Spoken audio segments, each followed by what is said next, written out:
Radio City Joke Studio. Welcome back. Radio city joke સ્ટુડિયોમાં આપનું સ્વાગત છે. કિશોર કાકા અને કાકી બંને સ્ટુડિયોમાં આપણી સાથે બેઠા છે. એ સાંભળો ને, પેલું આપણું જૂનું કેલેન્ડર ક્યાં છે? જૂનું કેલેન્ડર તો જૂનું થઈ ગયું એટલે કાઢી નાખ્યું. અરે નહોતું કાઢવાનું યાર, મેં બધા હિસાબ લખેલા એના ઉપર, ચા, પેપર, ખાંડ ને દૂધ નું હિસાબ ને બધું. તો કેલેન્ડર પર કોણ લખેલી હવે? અરે યાર, તો હવે હિસાબ નું શું કરશું? જે થશે તે હવે જે હોય આપી દેવાનો.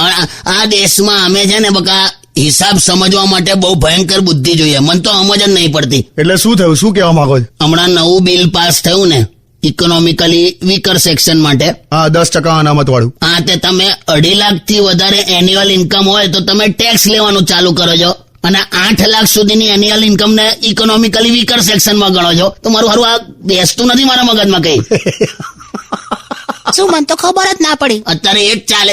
તું હમણાં મને ખ્યાલ આવે એટલે તને સમજાવવું પડે. પણ કાકા, એ તો બધે એવું જ છે. એકચ્યુઅલી જોવા જઈએ તો 30 રૂપિયાનું પેટ્રોલ ને 36 નો ટેક્સ થાય છે. બોલો, એ તો આ તો 150 નો લેંગો લીધો ને 1100 નું નાડું લીધું એવું થયું ને. એટલે શું વાતો કરો છો, મને કઈ ખબર જ નહીં પડતી. એ તને કીધું જ કરું, મને ખબર પડે તને સમજાવું એમ. પણ ખરેખર કઈ જુદી જ સિસ્ટમ છે આપણા દેશમાં.